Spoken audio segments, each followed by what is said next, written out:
Ladies and gentlemen, welcome to another edition of the Sideline Junkies Podcast Network. This is our Tuesday night special, the Tuesday night flight.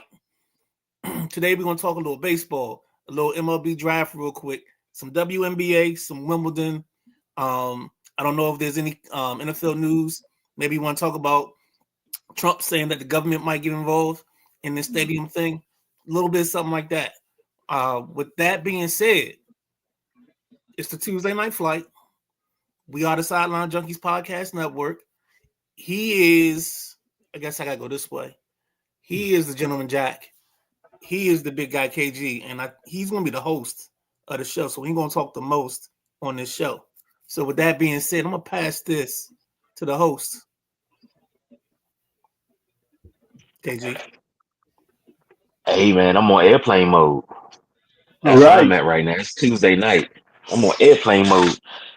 Ladies and gentlemen, welcome to another edition of the Tuesday night flight, the second of your doubleheader of Tuesday. If you have not seen it already, go back and watch Drive Time with Matty Ice that came on at 5 o'clock on the network today.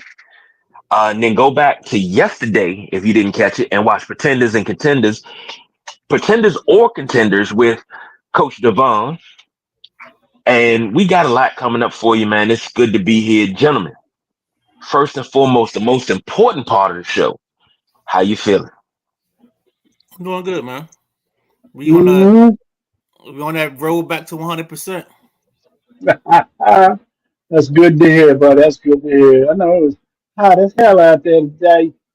Me and my daughter took a little trip down memory lane. Went down to the pumpkin patch, peach patch, fruit vegetable stand that we used to go to when she was a little girl. And come to find out, 90% of their peach trees died from a disease or something, but they got some banging blackberries. We picked blackberries and tomatoes and squash and had a good little time. And so far, no ticks on the big guy. So There you go, man. had a That's a nice good thing. evening. Yeah, yeah. Uh, I'm in this thing. I'm here. Off camera, but I'm here. J Dub checking in. What up, folks? What's happening, J Dub? How you feeling? Thank you for being here tonight. Okay. Okay. I think that the term goes, you could be anywhere else in the world, but you'd rather be here with us. I love it. And we love having you here.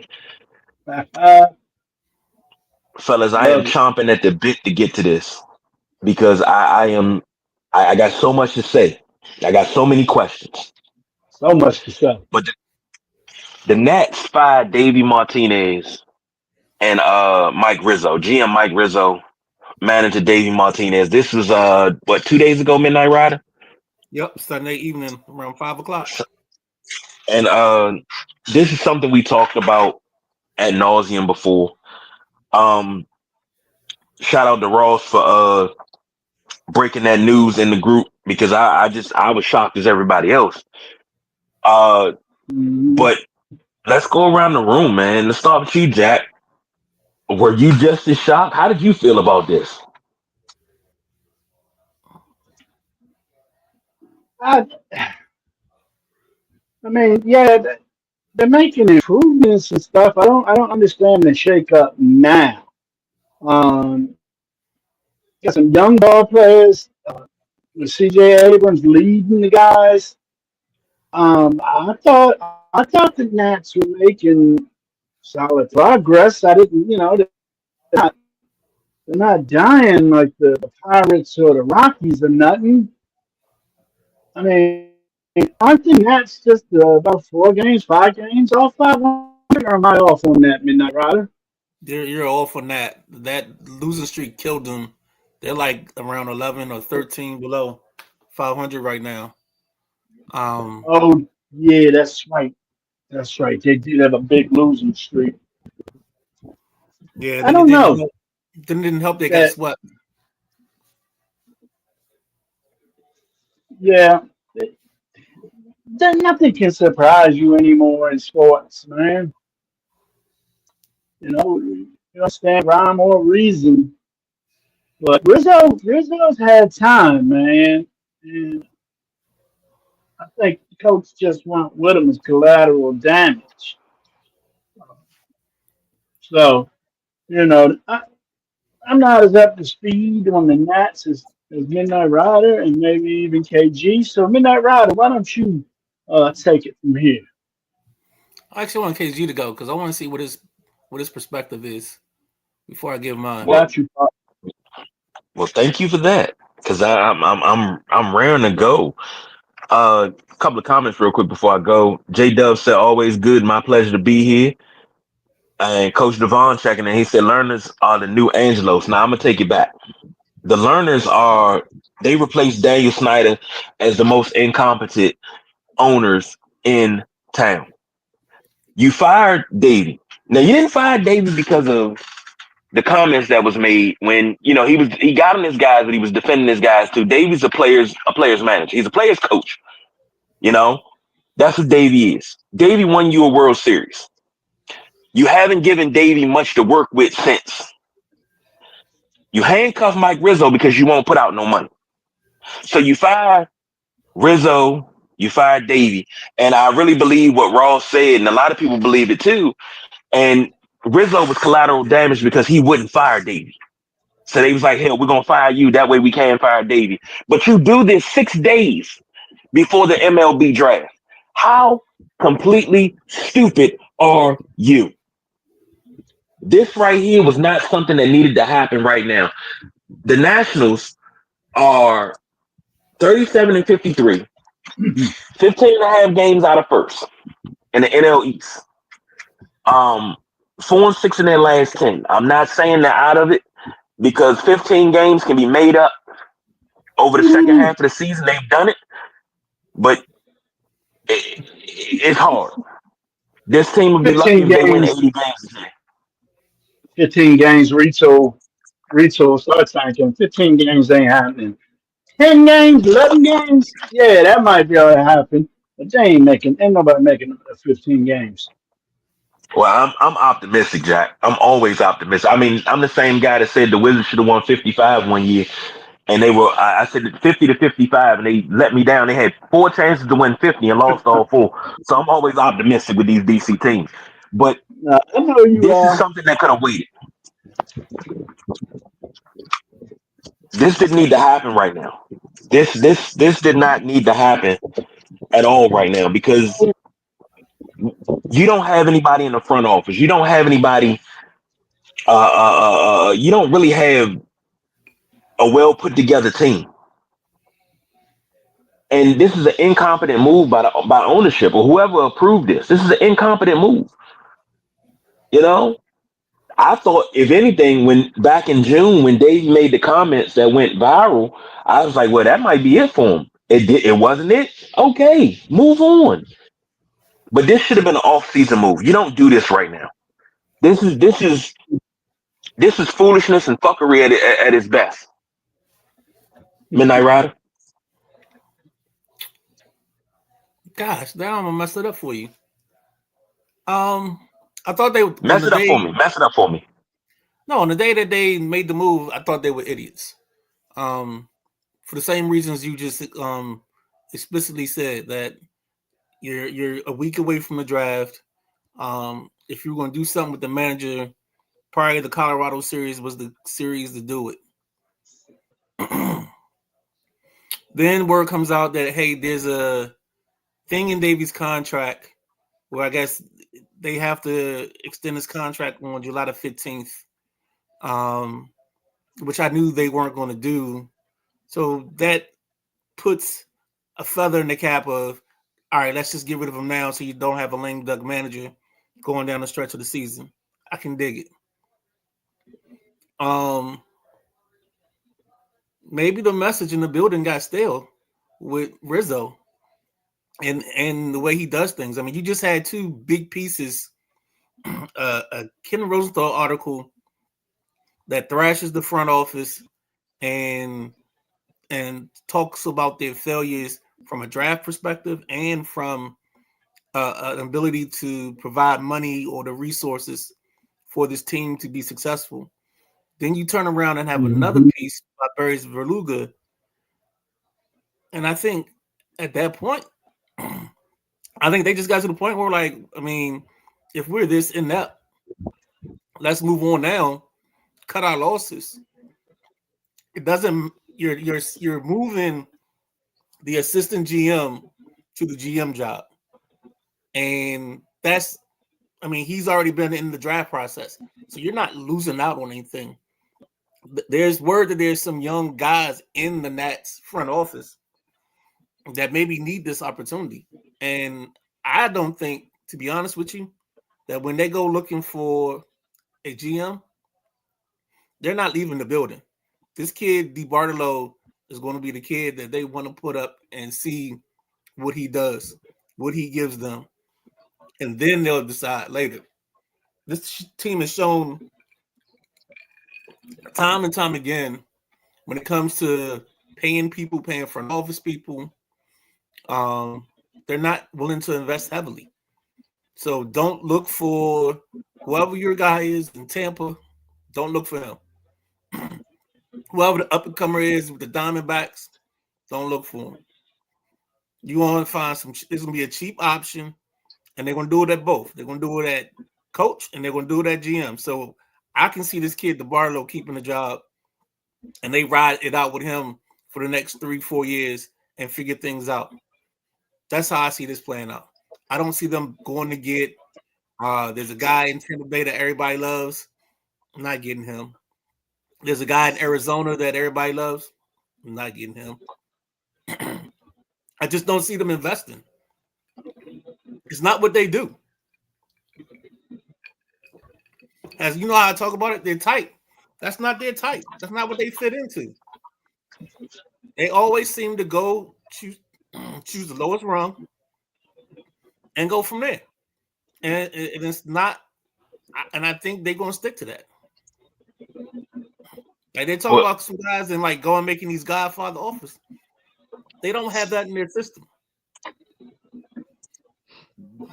I just want to drop two things. Number one, let's get to a couple of comments. The boss BJ checking in. He said, John Spartan, you are fined one credit for violation of the verbal morality statute.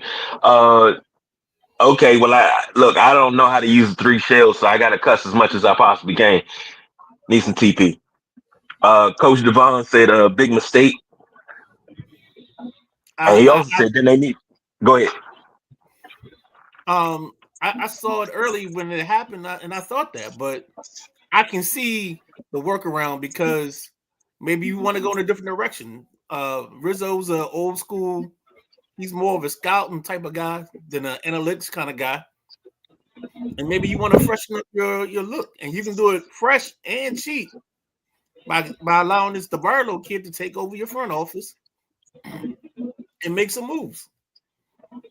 He's not that far out of the loop, and I think they should sell Coach anyway, but I don't think they will because you still got things up in the air. You still have a TV contract that they need to figure out. You got rid of the Masson thing, but still there's a TV contract issue that they have. How are they going to put their product out there? And I think the other problem they have is just how much do you think this franchise is worth? I think they think it's worth 2.5, and I think it's only worth. I mean Baltimore sold for 1.8. So like you gotta start figuring it out. I mean, I don't think they're gonna sell it for 1.8. I don't think they want that. I thought they had a buyer. 2.5. Huh? I thought they had a buyer like about a year or two ago. They had a deal in principle. No, the Youngsters wants to buy it, but they can't agree on anything in principle. I thought they had some. Okay, because I remember hearing it, and then we didn't hear anything. But the second thing I wanted to say is the learners. It's like they don't want to spend money to build a winner. And to something that Jack said earlier, he said 15 games. You know, that's big to try to make up. Now I just went. I'm spitballing here. I got concrete evidence, but I'm not saying it's going to happen. But the Nats in 2019 started out 19-31, and they finished 82-80, and won the World Series. But now this team ain't. Now I'm not saying that's going to happen here. This team ain't constructed for that right now. This team is nowhere near constructed for that. Got too But many young guys. I'm saying it's possible. It's about as possible as I don't know. But if was the fifth, we'd all be drunk type thing. But this is the Bartolo cat. I'm trying to find something on him. Like I'm trying to find out some background. They say he got a background in analytics. He worked for Cambridge and Consulting as a Cambridge and Associates is a consulting firm before joining the Nationals. So he got some time here. Just trying to find out a little bit more about him, but it's not really much on him. Well, he already said he wanted to start in a new direction, focus more on the analytics, get more involved with analytics, try to change some of the processes they have in place to try to modernize the organization. So, I mean, he's saying the right things. He's saying the things that are completely opposite from Rizzo. The question is just going to be how well he's implemented down the stretch to keep this job. And is this the way the Learner's going to go? I think this is the way the Learner's going to go. 20 years ago, they hired Mike Rizzo, who was Jim Bowden's assistant. So far, that's their track record to me. But now here's when I said I got questions, I mean I really got questions. No. Because you say you want to go in a different direction, but it's great to say that because I've heard that and I'm not even talking. We're not even going to leave outside of the friendly confines of the District of Columbia. I've heard that when you come in, you want to go in a new direction. You want to a breath of fresh air. I heard it from Tommy Shepard. I heard it from Steve Spurrier. I heard it from Jim Zorn. I heard it from Ernie Grunfeld. I've heard it from a lot of different people. And it's like ownership always holds these people back in some cases. In other cases, it's just they hold themselves back. What's going to stop ownership from holding Mike DeBartolo back from actually making a change? Because they say, yeah, we want you to change, but not like that. Well, I think some of the media pressure and some of that stuff is going to make the early changes possible. Like I think there's a pitching machine they talked about. I think that move ends up happening sometime in the near future. I think there's a thing of where they want to have like a pitching lab, where their young pitchers come in and they work on their pitches and everything like that. I think that's a place that can come to fruition as well in the near future. I think what they have to do is just start putting some money into it.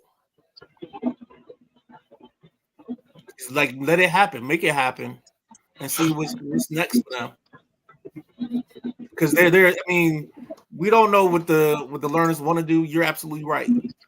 We're speculating right now, and I'm gonna let my speculation go on what I've seen, not on what I want to happen. Because what I want to happen hasn't happened, and they don't operate from the same fruit tree or eat the same nectar that I eat. So there ain't no need to try and change their attitude or change their appetite. I was fully ready to go in and yell and scream, but that's not what they want to be. You know what I'm saying? It's like, what's that saying? You can't turn a hoe into a housewife. Well, I mean, there you go. Well, I agree with that.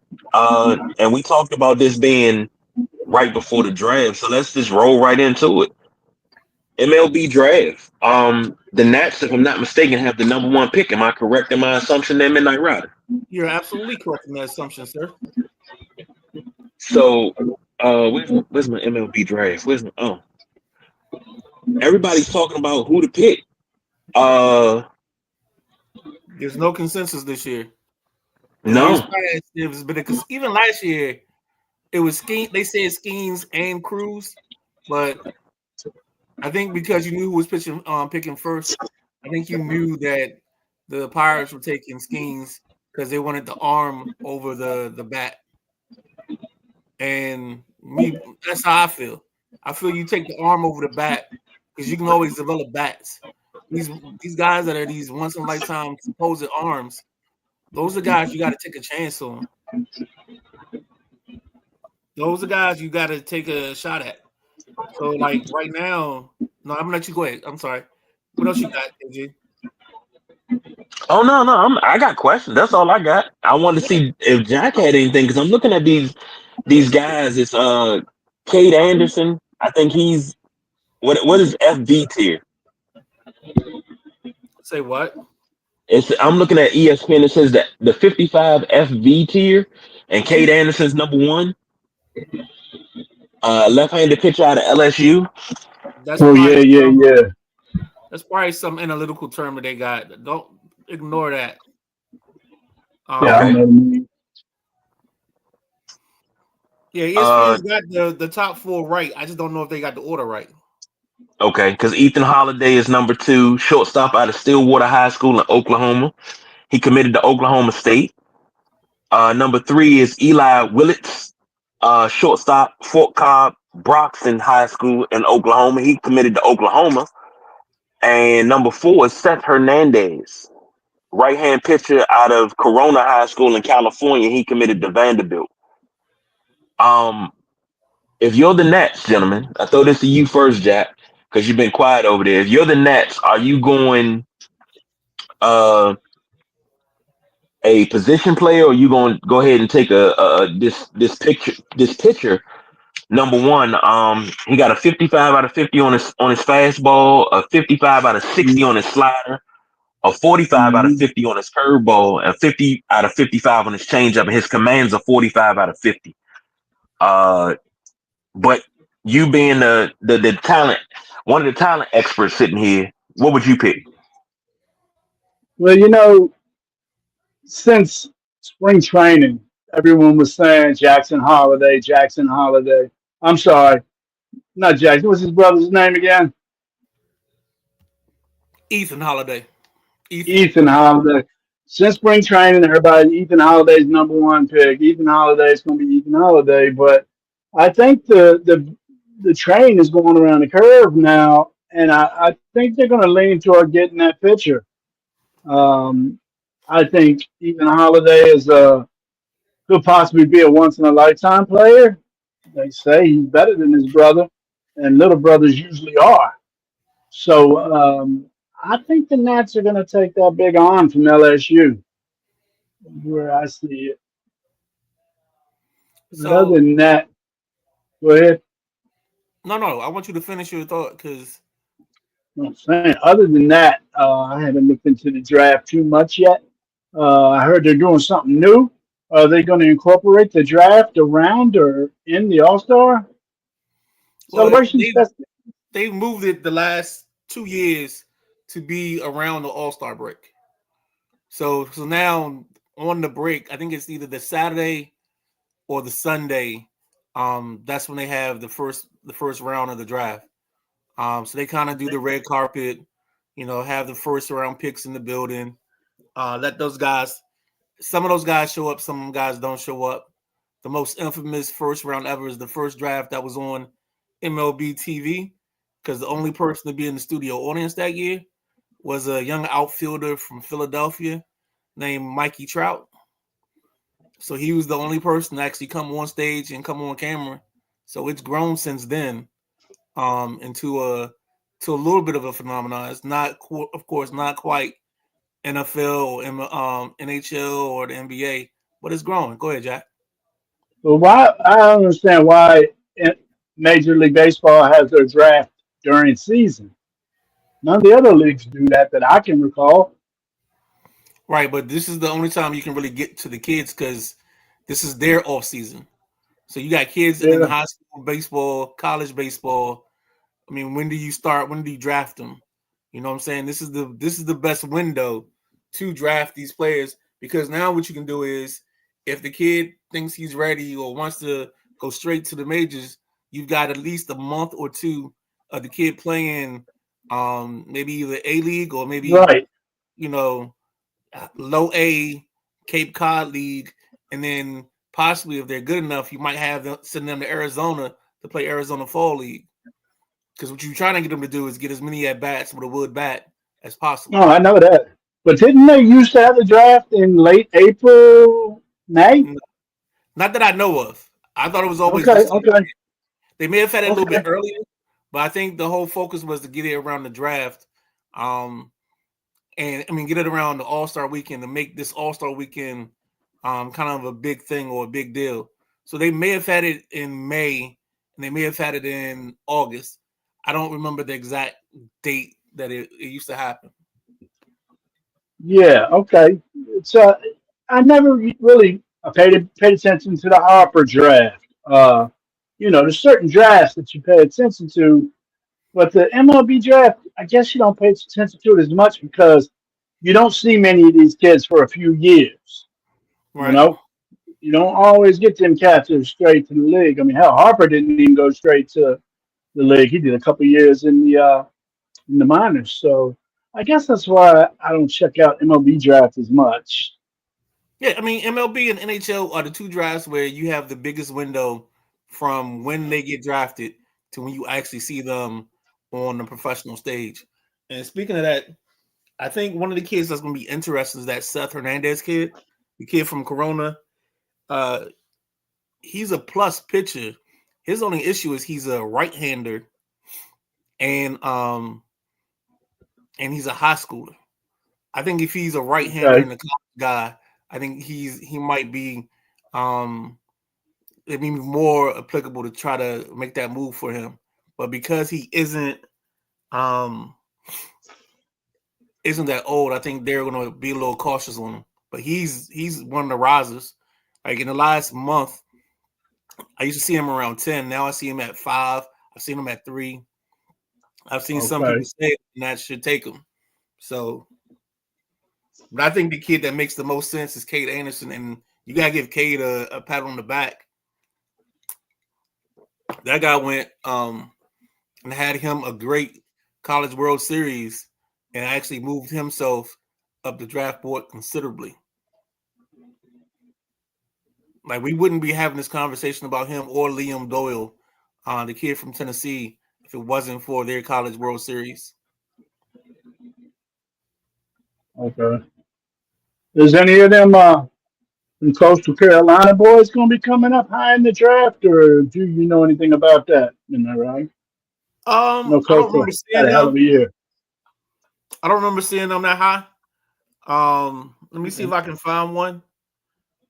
Gosh, Corona seems big in this. The Corona high school team.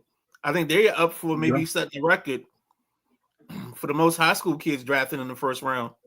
I think that's what I Yeah. heard. Right. Yeah.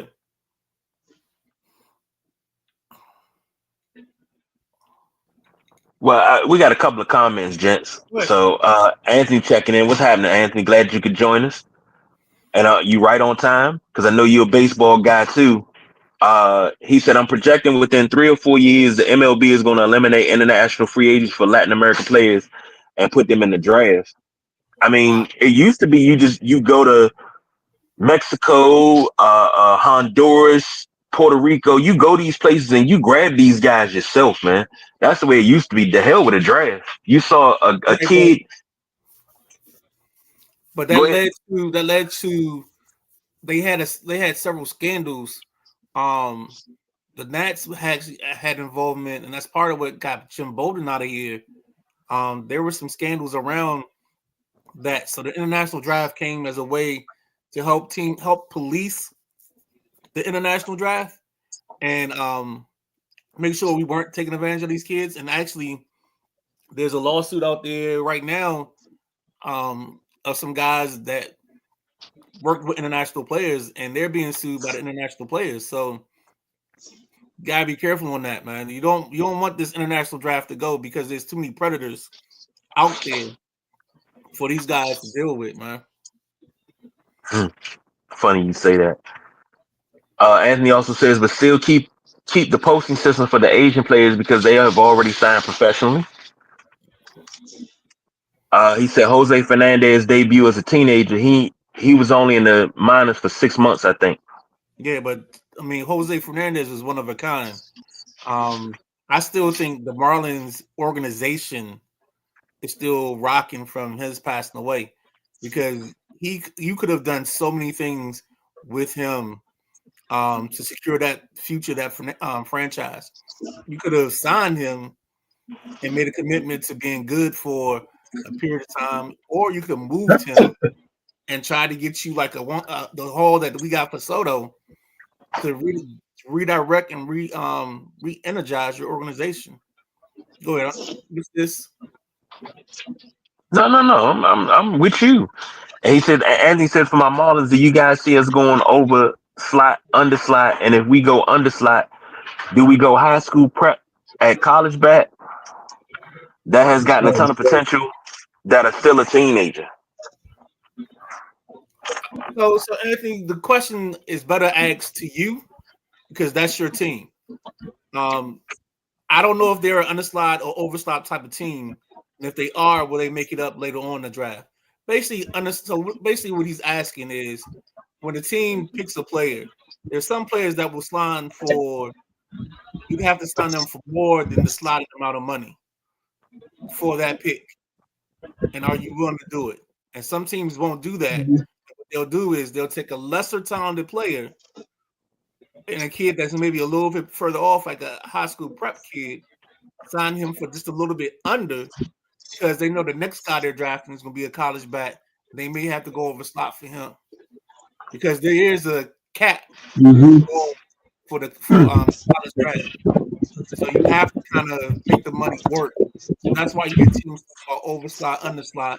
And then the other thing is there are times when, and this hasn't happened much recently, and Anthony, you can correct me if I'm wrong, but it's been a while. But a lot of times a guy won't sign and they'll re-enter the draft.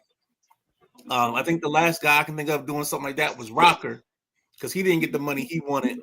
Then he hurt his arm and then had this long road to hoe. But that's kind of where that comes in at. Okay. Anthony says the amateur kids from college and high school complain that these international kids are getting paid a lot more from Latin America when they have to be stuck with a rookie slot value in the draft. I didn't know it was when did MLB start doing the rookie slot value? Because I thought, you got guys that coming out of high school that was making some serious dough. Nah, the picks have always been slotted. You can pay more for a pick, but just know that comes out of your pool of money. That's why Anthony's asking that question about over and under slot. You don't. It's not the wild wild west out here. Anthony says the Marlins are 50-50. They're not consistent with that 1 year they're over slot, 1 year at slot value, and 1 year go massively under slot to keep more money for later on in the draft. Well, then I think the thing that you're asking is more so who's the guy that the Marlins are looking at, and where are the Marlins picking? Like, are they because you also got to remember now, if you pick like this year, since the Nats are picking 1, the highest they can pick next year is 10. They can't pick any higher than 10 in next year's draft because of the MLB lottery system. So that's another question you have to ask yourself in this process is, where do they stand in the mix of these picks? Like, let me see where the Marlins are. I didn't expect Marlins talk, but that's what I'm looking for. so the Well, we Marlins talked at about. There we 7. go. Oh, go ahead. So the Marlins at 7. So more than likely, depends on how if Pittsburgh likes the Carlson kid from Corona, but if they don't and somebody else goes in the 6th spot, I can see them taking him. Or they got another high schooler, Eli Willis, who I've really heard his name this week. So, again, going college player more than likely means you're trying to go under slot.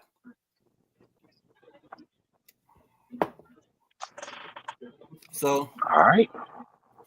Well, anything else? well, let me ask a question.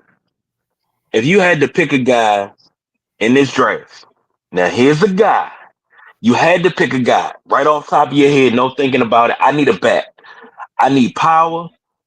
And I notice most of these guys are not switch hitters. You don't come across too many switch hitters anymore.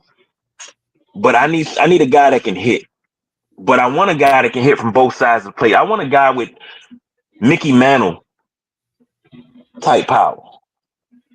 Who would I be looking at? That would cause for a very very deep dive. James Wood. Huh? I said James Wood. He No, could he's be talking about that player. Oh, in the draft. Oh, he's on the national. yeah. I don't know That who would would be in the draft. that would take a deeper dive. I think the best hitting prospect Correct. now in this is the Holiday kid, and then there are people Mm-hmm. that like Willits and the Cobb Georgia kid. So they're like three shortstops in the top of this draft that are all high schoolers. That can all get possibly taken. So that's what you're looking at in that regard. You're just Well, you probably looking know, at now that I'm looking at it, I haven't even. This is the first time I've seen the order. I just knew Washington had the first pick, but Baltimore should have a nice draft. They're late. They're 19th, but they got two compensatory picks coming up.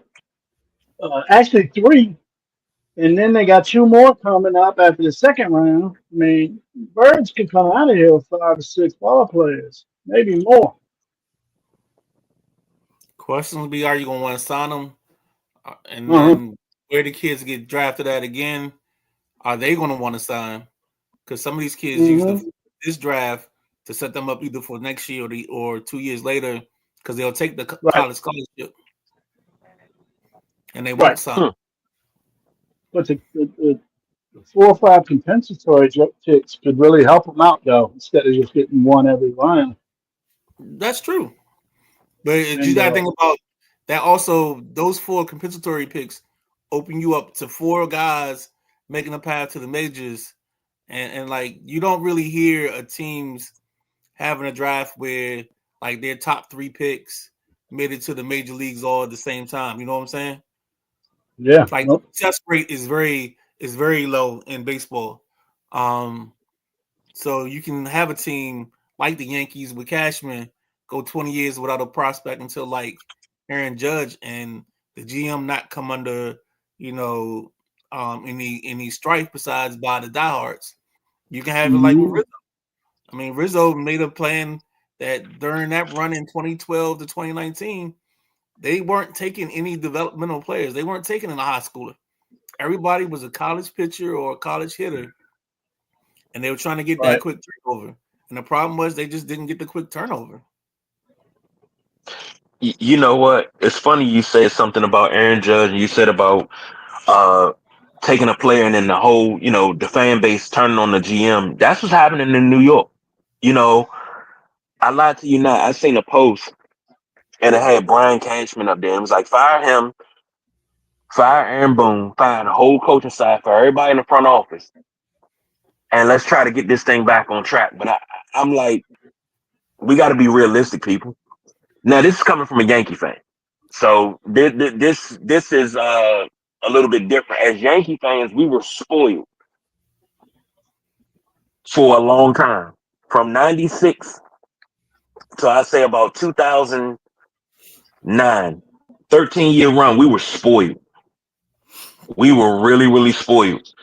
Having probably arguably the greatest shortstop in baseball, uh, some of the greatest players to ever don not only pinstripes but don a uniform in Bernie Williams, Jorge Posada, Tino Martinez, guys like that. Getting Mussina his ring and everything, but we were spoiled with that type of run. And now that we're not getting that anymore, everybody thinks, oh well, we're gonna get this guy. We're gonna, like we had Soto. Oh, we're gonna get him. And we're gonna pay him, and we're gonna go to the show. We're gonna win one. It doesn't work like that anymore. The I rest of mean, the league has caught up. Everybody else got money too now. It used to be just the Yankees having money. Everybody got money. Just my opinion, though. And Midnight Rider, yes. that left hander you're talking about, Cade Anderson. Kate Anderson from LSU.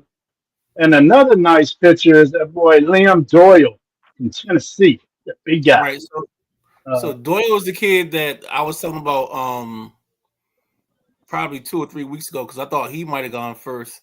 And then we had the College World Series, and you saw Chase Anderson dominate. So they kind of switched places. Um, mm-hmm. Ethan Holiday's just been sitting up there. I just don't know. I think see part of me doesn't want to think about having places because I could put Holiday at second if I'm thinking about Garcia or even flipping Abrams to Mm-hmm. second and playing Holiday at short. So it's not like he's blocked in any kind of way because I think in time they're gonna unblock themselves. Mm-hmm. Yeah, All right, and they got couple comments real quick. couple of high school boys they're going up there, and you can never tell about that high school stuff, man. Um, they got the kid out of California, Seth Hernandez, young right-handed pitcher, and then they got this other kid from California as well, a shortstop from Corona High School. I just don't know about doing that with them. I mean, there's enough NIL even in baseball for these guys to go to school for a year and see what the money's like. Yeah, but I think some of these kids want to get started early and get to the wood bats and get Get to to the camps. Yeah, yeah. yeah, you can go either way. And if you're top 10, top 15, I mean you're not getting pennies on the dollar. You're getting some good money. Mm-hmm. Mm-hmm. Let's see, what's this? According to rumors, Anthony my said it. Marlins Oh, go ahead. are targeting Billy Carson, Merrick, Houston Brayton, Summerhill, Chase from Texas A&M, and Ethan Conrad. All right. I mean, again, that's a situation of um I don't think Carson will be there for y'all. Honestly, I think Pittsburgh or St. Louis might scratch him up. I don't think Carson's going to be there. but what we talking about? We talking about the seventh pick, right? Yeah, Hmm. Marlins I picking think they're seven. going. I think Carson's going to go 4, 5, or 6. Well, then that, you Mock know what? draft, I was. Yeah, Then that's gonna be even better because um what else he have? He got Billy Carlson, Merrick. Carson's a shortstop, but they also got a shortstop out of um, out of Oklahoma.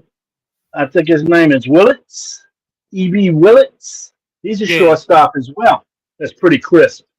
So you know, Summerhill. both of them are shortstops. Both of them look like they're going to be projected in the same area. And then you got that other boy, Arquette from Oregon State, Avia, Avia Yeah, but Arquette.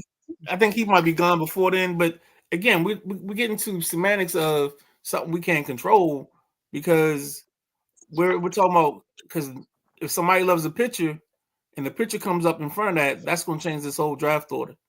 But that's No why we doubt. It depends on who takes who. But that's why there we are quite a few shortstops in the top 10. yo hell You yeah, can and that's see. the best to me. That's the best position because Mhm. shortstops can become anything. Shortstops are normally the Correct. best asset on the team. No doubt. No doubt.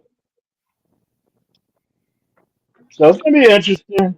We still got a little bit of time. Some people probably still going to scratch their heads. The GMs don't know what they're going to do yet. So uh, the draft Wow, is on what, 13th or the 14th? something like that. 13. Yeah, yeah, coming up. 5 days, And so Anthony Dougie said, Fresh. go ahead, Jack. I said just in 5 days we got Yeah. the draft. What's Anthony got for you? Anthony says, I'm saying the top three are going to be pitchers. Nationals go Anderson, Angels go Dole, and the Mariners go Arnold. All right, let's I write that down. think yeah. Wait. I need to I know if think Anthony's going to put Holiday blue boy, magic on that. that Holiday boy is going to be somewhere in that top 3, man. I don't think nobody's going to pass on that talent. that bloodline. I mean, you'd be I, stupid to pass on that. I don't think the Angels can pass up on him just because of that. Because you're just starting to get They something need from Joe Adele. You got and whatever's they left need on infield help. Yeah. I mean, he can be a quick riser because his brother got through the minors real quick. So Hmm. with his hitting prowess, um, wow, you got him going to Rockies. That would be a hell of a turn. Well, depending on who he goes to, you might see him this fall. You know what I'm Nah, saying? You got a nah, squad that's if you got a squad that's depleted, they might give him a shot in September, dude. They not don't with bring a. up youngins. You won't bring up this youngin because he's a high schooler, and that's just my thought process. This isn't. I don't see a lot of You never teams doing know. that with young guys, that young. I think they let them get settled before they try to make that move. How long Jackson stay in the minors? Year and a half?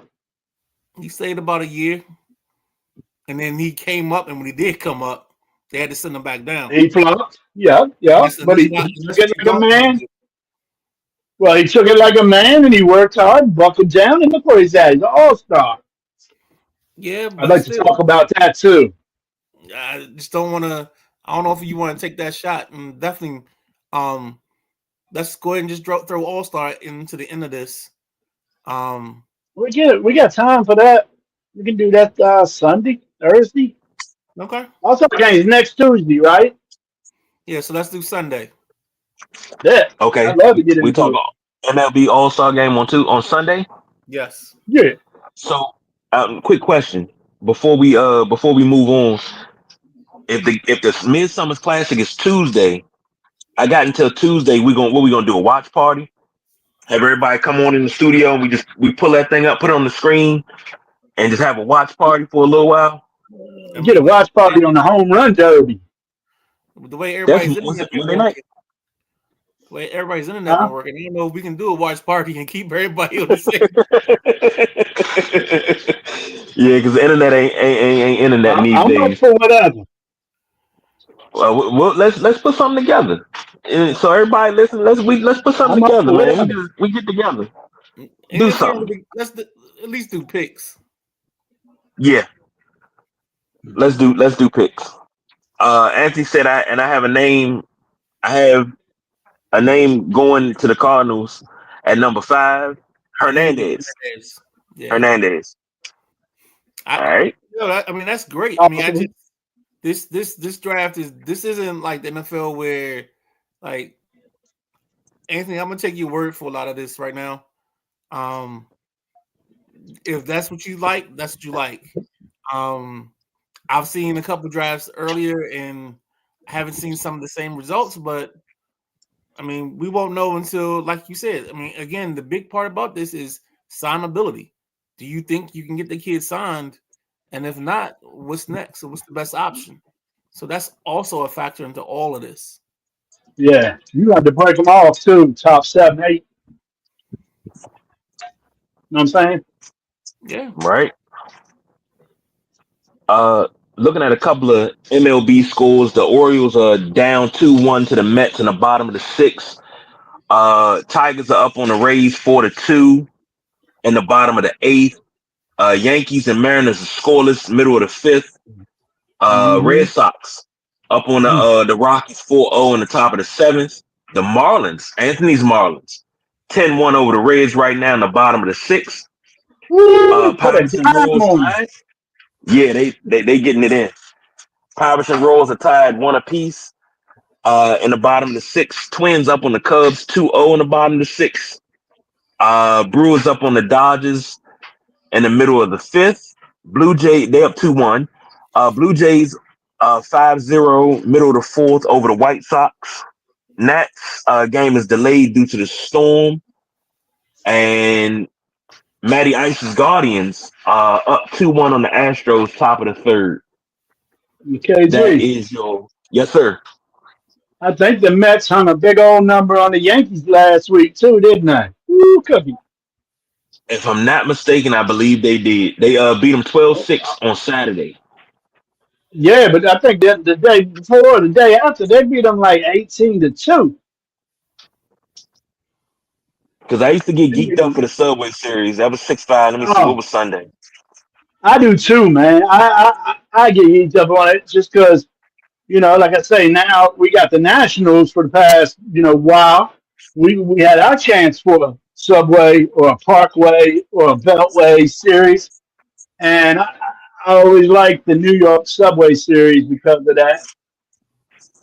I like any in-state games, man. There's not a Yeah, lot of I love states it. that got multiple teams, but I love in-state games. Anthony says Ethan makes a lot of sense with the Rockies because of the fact they know how to develop bats. Pitching really does not make any sense for them in this draft. Well, I mean, last year they Exactly. took picture. They took Chase Dollander, so um, there's not there's no way to take them out of taking pitching because Yeah. you got to still, even if it's a situation, you have to at least put good pitchers in that park no matter what. You just can't throw anybody in that park because of the explosive nature of the park. Yeah, yeah. Right. Well, especially Colorado, because Colorado, that's a hitter's park. The ball carries better. Well, that and the gaps are huge. So I Uh-huh. mean, like I would go there with a St. Louis Cardinals type of outfield where you got a lot of speed. But let's get to the next thing, man. All right. Uh, quickly, Anthony said when Bo Jackson played baseball, would you say he was more of a power hitter Mix it up. or a slap Been hitter an for hour on average? MLB. Hey, it's the first time for everything. Bo Jackson Power wasn't hitter. human. Bo Power hitter. Jackson wasn't human, but I think Bo He, Jackson was he, just he a hit the constant hitter. gaps and balance. He had a lot of power with him. Yeah. Jumping over to Summer League, man. Summer League just started. Jack, what you got for me? I mean, the only thing I know is they've been talking about Bronny James with his steal and his slam, and then he got drug tested right after the game. So that's all I've been seeing. Yeah, that's what's on the screen right now. NBA Summer League has got Bronny in his number 9 jersey, But that just opened up last night, Summer League did. And Bronny's got a hell of a matchup coming up Wednesday, I believe it is. It's Wednesday, no, Thursday. Thursday, 8 p.m. Cooper Flag and Dallas Mavericks play LeBron James Jr. and the LA Lakers in Summer League. That's going to be a pretty good matchup to watch. Uh, Flag also has quite a schedule this week against top draft picks. He's got the number 2 pick in the draft, Dylan Harper and the Spurs on the 12th, 6:30 on NBA TV. Then Cooper Flag's got the number 4 pick and his former teammate, Con Canoople, and the Charlotte Hornets on the 14th at 6:30 on NBA TV. And then they got number 3, VJ Edgecombe, the number 3 pick in the draft at the Philadelphia 76ers on the 16th at 8 p.m. on ESPN. And the LeBron James Jr. game is also on ESPN July 10th at 8 o'clock p.m. So that's some of the games you got to watch. Washington opens up July 11th against Phoenix, 9 p.m. on ESPN. And these teams are going to be playing every other day. So there's no back to backs in Summer League. Uh, so if you see your Wizards are playing on the 11th, you can expect to see them again on the 13th, on the 15th, etc. So that's how Summer League's going. I just wanted to bring up a few future matchups because, you know, it just started. So the next 4 days, you're going to see some nice summer league. Most of it's on ESPN or NBA TV. Midnight Rider, what you think? My big shout out goes to the ladies of the night that like to go to this thing like it's the regular season and they go shopping for young men. Um, I find it very hilarious. I find it like if you look at the sidelines, even during summer league, the chicks are out there in their Sunday best. Yeah, Um, trying to make it do what it do. So that's my first shout out. Second is, I mean, I love Summer League, but I call it the Summer League blues. Like you get in the Summer League and you'll fall in love with some kid and he's scoring 30. Mm-hmm. Like the kid last night that with him and Ace Bailey. Bailey dropped 19. I think his name was Bryce Sensabaugh for Utah. He dropped 33 or 37, something like that last night. When are you gonna get that many shots again? Outside of Summer Oh League, yeah. these kids come back. They got a harsh reality to come back to. What's his name balled out last night too? Kyle Filipowski got off last night. The kid I like He's a is the Edgecombe kid. sophomore.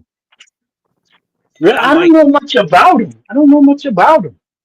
He's an explosive guard. He's from the Bahamas. He actually From played on Baylor, the. Huh? played at Baylor. Yep.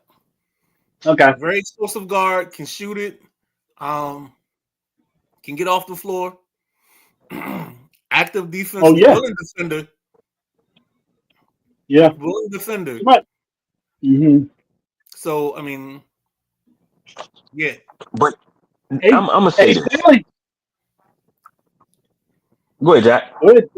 Ace Bailey got off last night too. He looked pretty good, distributing the ball and prowling the baseline for oops. So I look for Ace Bailey to really do well as long as he doesn't mess it up. He's a little bit strong minded young man, and he likes to do shit his way, as he did throughout the draft process. He didn't pay for that much. Well, he ended up still getting drafted in the top five. So just Ace Bailey's who I'm afraid of derailing Ace Bailey, but he looked good last night. Anthony asked the question. I got the answer for that. He says, as NBA fans, do you think eventually you're going to see the NBA where they limit the amount of summer league games and just have regular training camp like they do with the present with the present for the NFL? I'm gonna say this. No, no. This is where you got kids that are some of them. What is Cooper Flag? 17, 18 years old. It'll be He just 18 turned. in He just December. turned 18. 18 in December. 18 in December, and he's playing against grown men. And now, granted, Yeah. he's probably been playing against grown men, but you got to understand when you playing against grown men, it's a different ball game. When you 18 and you playing against grown men, quick story. I remember Chris Webber told this story about when he came into the league, and he said that he was. I think they were playing. I forget who they were playing. He was with the Warriors. He said he had got knocked down and he was getting ready to fall to the ground. And Terry Cummins, who is a follower of ours on TikTok, Terry Cummins grabbed him with one hand and caught him in mid-air, like he was like your grandfather would do, and sat you back down. He said that old man strength is something different. You playing with grown Right. men in summer league, these are guys are hungry, they're trying to make the league. You get to see what you got. You get to see who can ball, who can do what. Summer league is flipping great because it's real basketball. You get to see these guys' body language, how responsive are they to coaches, all of that. You get to see these type things. This is great. You don't need to mess with this at all. Leave summer league the way it is. I'm glad that they've expanded it to 4 different cities so everybody can get in and everybody doesn't have to cram in to Thomas and Mack. And when they were down in Orlando, you don't have to cram in down there. This is great. But they only Okay, play. Gene. What they play like Cooper 5 games. Flag. I think they play five, that maybe eight at the most. Not a I Right. think lot. maybe 8. And anybody that's playing any substantial minutes in the league isn't playing beyond 3. So you get Yeah, no, it's your 3 nights of Cooper Flag in now, and then he's done. I wouldn't the way Edgecombe played. I wouldn't think you see him much after the next 2 nights. And the same mhm, thing with Bailey. Like most time, these guys go in, and I mean, you have your success stories like your Kyle Kuzmas that have these great tournaments and turn it into opportunities. But mhm. most time, they just out there, they play, and you're like, oh, okay.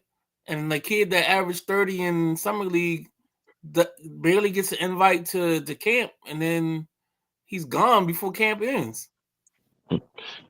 Your proverbial, I'm sorry, your NBA Marcus Mason. But KG, you're talking about playing with men as, 17, 18-year-old boy. Flag's been playing against men since he was 12. And he even came out and held his own against Team USA.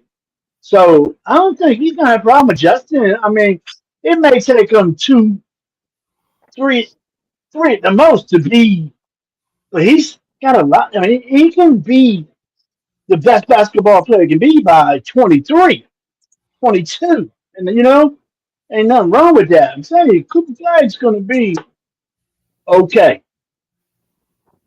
Better than okay. Oh, He been playing. I think He he been is playing with too. men his whole life. They eat, sleep, and breathe basketball in that family. And you wait till Con Canuckles brothers come up. I believe that they already got arrangements at Duke University. So we're gonna have the Boozer brothers this year. We're gonna have the Canuckle brothers there in a couple of years. Oh, the brotherhood's gonna be nice. Hmm. And Anthony said Bronny is going to get destroyed by Dylan Harper. In my honest opinion, he has no chance. The kid can't Uh, play any defense. See, I got to disagree with you because one thing about Bronny is people. He's under such a microscope. Everybody and all they show is what he does wrong. They never show what he does right. They never show him working on his game. The dude's a gym rat. He's going to get better. I think the worst thing that ever happened to him was being drafted by the Lakers. I think if he'd have went anywhere else and got coached and tutored the correct way away from dad. Now, and don't get me wrong, I understand what he's doing because I would love to have my sons with me at Helen Hunt Motors all the time, you know? But that's just me. So, but you can't have that because you can't be a helicopter parent. You gotta let them fly. You gotta let them do their mhm. thing. And he only had that little bit of time in college. I think, in my opinion, I think he should have stayed in college another year or two and honed his game. But Me it's too. gonna come, but it's gonna be slow. Got it. Andy Andy said Cooper Flag played against the U.S. national team during their lead up to the Olympics. That's true. And Kevin Durant and LeBron say Cooper was out playing him and Kevin Durant, who have been playing in the league for 15 years. Now I'm not just saying I was using Cooper Flag as a example. I wasn't saying that he wasn't able to play with grown men. Hold on, I wasn't saying that, but I'm just using them as an example of you got youngins that's coming in this thing, and they getting the real bump, and you got to think in summer league you're playing with a guy that's probably bounced around the CBA, then bounced around the G League, uh, maybe even bounced around overseas, and he's seasoned, and you're just coming out of college, and this guy's got years on you. He's got miles on you. It's a little bit different tempo. Just saying. That goes for everybody. Switching over to the WNBA real quick. They picked the All Stars tonight, and Right? Jack, you got that list? I got a little bit here on who was picked. Nah, no, I did not get it up. Like I said, I got the list of who was available because they were picking when our show started. What are we looking for? Um, The WNBA. All Stars. The list. Caitlin Clark draft. She selects her favorite teammates. Uh, There we go. Yeah, she picked Wilson first. Is that the girl who plays on our team? No, not Asia Wilson. What's the big girl Aaliyah, that plays for the Fever? Aaliyah, Aaliyah Boston. Boston. She picked Boston Yeah. first. I saw that. Yep. And then Keisha Collier was the other pick. and she's the other captain. She picked Breonna Stewart. Then Caitlin came back with Sabrina Ionescu. Okay, Collier picked Alicia Gray. good Um, pick. Caitlin Clark picked Asia Wilson. I'm gonna go ahead and say it now, old school term. That's a crush already. You got Aaliyah Boston, Sabrina Ionescu, and Asia Wilson with Caitlin Clark. Yeah, that's a crush already. Um, Woo, that's nice. Collier, Collier picked Paige Buchers. Oh man, and then Oh shoot, Hey, it's still let's do going. it. Hold. Let's do it this way. Let's do each team starting five and then each team's reserves. Because you throwing me off bouncing back and forth. My bad, my bad, my bad. No, because you just said a bunch of names and I was just like, all right, let's just do Team Clark, starters and reserves, and then Team Collier, starters and reserves. All right, Team Clark, starters and reserve. Well, I don't know who's starting, but you got All right, Caitlin so Clark. I got it. So Okay. starters they have is Caitlin Clark, Sabrina Nescu, Oh yeah. Satusa Bali, Aja Wilson, and Aaliyah Boston. Their reserves are Kelsey Mitchell, Gabby Williams, Sanaya Citrone, Kiki Irfin, Jackie And the Young, Mystics. and Kayla Thornton. Mm-hmm. I need to go back. So it's Her, Caitlin her, Clark from the Indiana Fever, Sabrina Nescu from the New York Liberty, Satu mm-hmm. Sabali from the Phoenix Mercury, Aja Valley Wilson, nice. Las Vegas Aces, Aaliyah Boston, Indiana Fever. The reserves are Kelsey Mitchell, guard, Indiana Fever. Forward, Gabby Williams, Seattle Storm. Guard, Sanaya Citrone, Mystics. Forward, Kiki Irfin, Mystics. Mm-hmm. Guard, Jackie Young, Aces. Mm-hmm. Forward, Kayla Thornton, Golden State Valkyries. How do Aces get so many players on the squad? Aces got a pretty bad record this year. Mm, They still one of the best teams in the league as far as the way they're constructed. They still one of Yeah, the I tell most you, it's nice, dominant. nice to see the two Mystics. Aren't both of those Mystics rookies? yes, third and fourth picks. That's nice. So then Team Collier is guard Alicia Gray, Atlanta Dream. Guard Paige Mm-hmm. Buckers, Dallas Wings. Forward Mm-hmm. Nafisa Collier, Minnesota Lynx. Forward Nika Ogre Mike. Agumake. Ogre Mike. Brianna Stewart, forward, New York Liberty. Their reserves are guard Courtney Williams, Minnesota Lynx. Guard Skylar Diggins, Seattle Storm. Forward Yeah. Angel Reese, Chicago Sky. Forward Elisa Mm-hmm. Thomas, Phoenix Mercury. Guard Kelsey Plum, Damn. Sparks.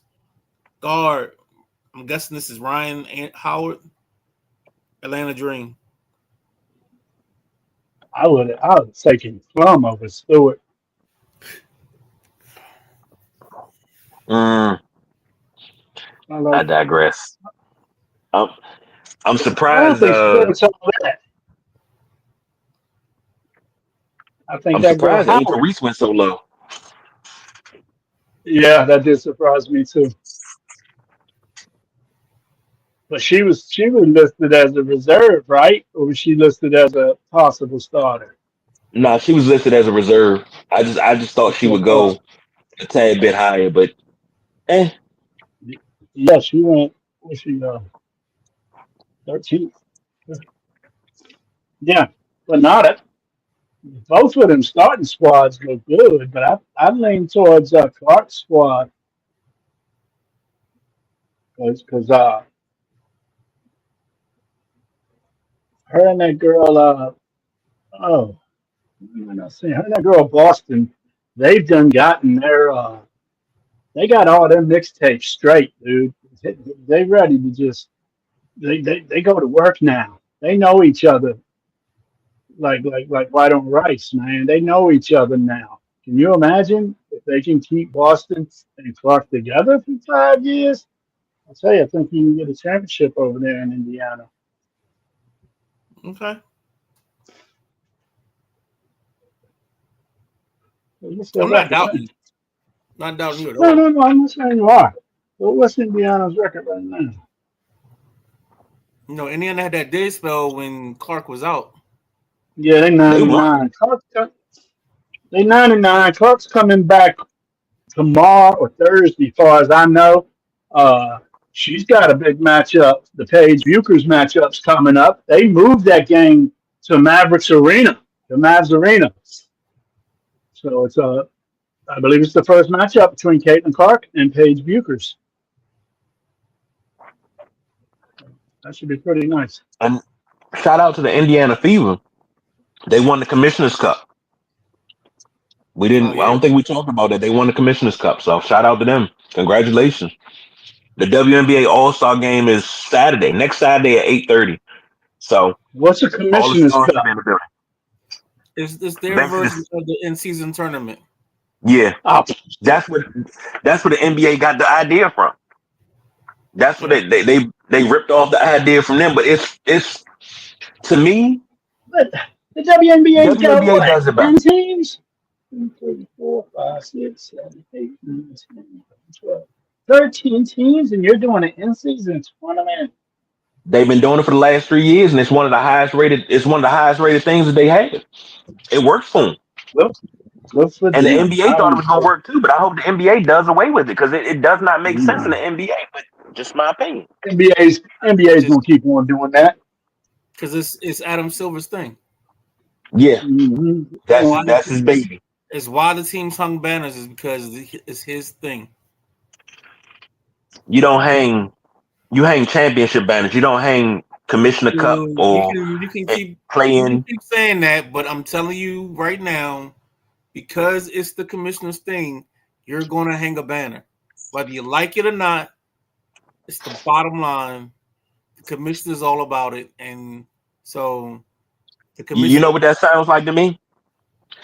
That sounds like when the Mystics used to hang attendance record banners. We No, had attendance no, records no, that's and different. 3 years in a row. That sounds like to me. That sounds like a participation trophy to me. No, that's different. That's different. Oh man, before we get out of here, let's hit this Wimbledon update. Uh we should be I know a lot of big names have gone down, but as of right now, today, Alcaraz beat Nori 6-2, 6-3, 6-3, and Taylor Fritz beat Karim. I'm not even going to try to butcher it. 6-3, 6-4, 6-1, 7-6. So beat him in four. For the women's side, and a sim over. Am I Mm, saying that right, Midnight Rider? I don't even know what you on. I'm sorry. I clicked off of tennis because I had to go over to the WNBA stuff to help out. So let me see something here. Um, let's see what we got. We just doing today's matchup. So what we doing? Today's. All right. So I have on the men's side Fritz. I'm on mute, monster. Go ahead. Oh, you got it. You want to handle these names, Jack? I was on mute, monster. Yeah. There's a little bit more tennis on the men's side that needs to be discussed. Uh, you had Fritz come out victorious, and you had Alcaraz. They're matched up in the semis for July 11th. That'll be this weekend. And then Jack Sinner's playing Ben Shelton tomorrow at 9:30 in the morning, and Fabio Cavalli is playing Novak Djokovic tomorrow at 10 a.m. And the winners of those two will be the other semifinal matchup for this weekend. So the semifinals are set with Fritz and Alcaraz. So the winner of the Shelton Skinner and the Cavalli Djokovic will be the other semifinal played this weekend. Um, they say Skinner, he got a break. The other what's today? Today is Tuesday. He got a break Oh yeah, because yesterday. the guy got hurt. Pedro Martinez Portillo was the big Spaniard was just crushing the ball. He was dominating center. He had him for first two sets 6-1, 6-3. And and then he had to bow out from a torn pec. He tore his pec on a serve in the third set. And the third set was currently tied 2-2. But he's usually, when he's winning the first two sets, his record is 75-3. So Mr. Sinner got himself a break If he does that when he comes against Ben Shelton, Shelton's going to lay him down. So I'm looking for the Americans, Taylor Fritz and Ben Shelton, to have a shot at getting a Wimbledon title this year.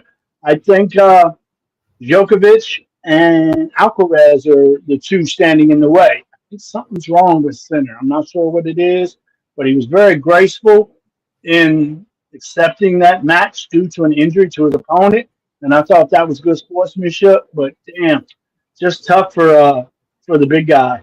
That's his 10th injury withdrawal from majors in his career, so not the first time he's got hurt when he was doing well. Sometimes those guys have that can't get right moment where they can't get Hmm. right for whatever the reason is. That's part of my thing with Jokovic at the time.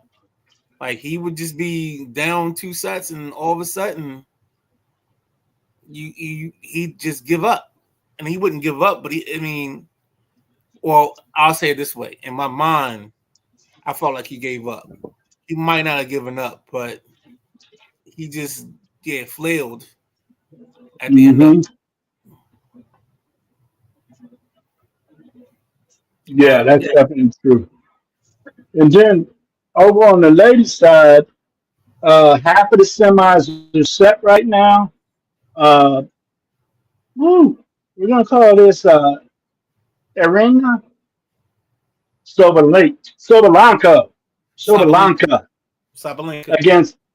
against Laura Sageman. Sabalenka won. She lost the first match 6-4, won the second match 6-2, and the third match 6-4 to win her 2 sets to advance to the semis. And Amanda Anisimova Yep, against Anastasia Palachenkovichinova. But Anisimova, she won 6-1, 7-6 to advance. And then tomorrow we got Belinda Bencic and Mariah Andrianova. They match up tomorrow. And Inga Swiatek yep, against Lavmilia Samsonova. yep. Wow, I got that, I believe. And so the winner of these 2 matches will be the other semifinal matchup. So we are a day away from having semis set in the gentlemen's and the ladies' brackets at Wimbledon. So this is where it gets to the nitty gritty. When you want to watch the best of the best right now, it's coming. Semifinals and finals should be great at Wimbledon. Matty Ice checking in. He said, "Hi, fellas. Just got done with the Lake Erie swim." All right. He said Shelton had a nice run so far, Yeah. No, I think and Shelton can pull it out. Jack reading foreign names is just so great. Yeah. I think I was 75% on him, man. You was, but yeah, you was good. You was good, man. Well, we coming to that That point. lady, you know, It's about that time to wrap that shit up, B. Now, I'm asking for the fans because we need to know what time we pulling off from the curb in the passenger seat tomorrow night. What we got, Jack? Come on, the gentleman Jack and his backseat driver, the Midnight Rider, getting back in the saddle to ride once again. Let's go. What we got? Yeah, he just went off the screen. what we got, Midnight Rider? If you need something, let me know. All right, everybody on the schedule, man. All right, It's Oh been a man, little hold bit on, of a, it's hold on. been a little bit of pump the brakes. I should have mentioned it in pre-show, but we'll see what I No, can you do. good I might, because I might I wing got a something. guy. I got a guy that wants. You probably met him through Lee Ice and them. The kid Josh Walker. He's been Mm-mm. dying to jump on the show with us. So he All used right, to all be right. in All In Sports. Um, he broke off himself and did his own thing. Um, Mm-hmm. so he does a show now. Let me see if I can get him on the line, or All right. shot me a message saying he's free. So I'll see if he's free tomorrow at 8. Okay, that'll work out. And then, I'm going to start rolling into this list again. Just pump the brakes for a minute. That's all. Nah, I don't move until you tell me to move. It's that ludicrous song. When you move, I move. Like that. Works for me, bro. Y'all like a tandem backcourt that knows each other. Y'all are Yeah, yeah. Isaiah and Joe Dumas. It don't matter who running the Okay. point. It's always gonna be a successful possession. Nah, but we Yeah. also on the side of the show, we be like, for you.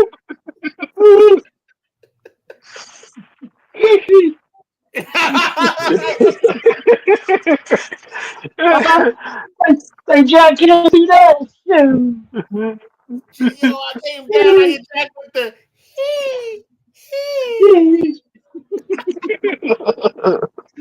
Y'all stupid. Nah, I Man, just reached well, out to him. I see what he's up to. But he's All right. been because I I'm, owe him I'm, the show too. So I'll one of put it these this way: Mondays, one way or another, we'll do something tomorrow. We just don't know yeah. what yet. All most right. 'Cause definitely. yeah, I'll get back on the horn, man. Like I say, still gotta get Well, my lab right. ladies and gentlemen, we come to the end of The road. this flight. Well, it could be the end of the road, and I can't let go. It's unnatural. Ooh. My Lord, what you start, man? My bad, my bad, my bad. But we You know came to you the gotta end of get the that boy Tuesday night singing. flight. Hey, Jack, we got that So, thumbs up, so he good for tomorrow 8. oh I'll tell what? him to I'll tell him to send me a bio and I'll pass it on to you. My man. That's how we get So down right there. That's how we get down. 8 p.m. that right Yes, there, yeah. that right there, ladies and gentlemen, that's the inner workings. The behind the scenes is what you just seen of the sideline junkies and how in the passenger seat it's put together on the fly when it has to be. But it's normally already put together. But when it has to be put together on the fly, you just seen what happened. That was a fast break. And that was a fast break with a backdoor cut, easy lay in. Let's go. 2 points. So bunnies, a we gonna get bunny. up out of this thing. All right, man. Thank All you. right, Jack, keep the door closed because we all here. Your wife done walked No, past like 3 times, and I don't want nobody. no. Mm-mm. I told him, be dressed. That air conditioning got to come in. That air conditioning got to come in here. If I close that door, it's a sauna in here. Give me this little window unit or something. Oh, I told him, Oh. put some drawers on. Put some drawers on. go ahead, Uh, KG. Can't follow For the that. gentleman, no, yeah, I right there, can't. For the sure. gentleman Jack, the Midnight Ride. I'm the big guy, KG. Man, it's been a blast, baby.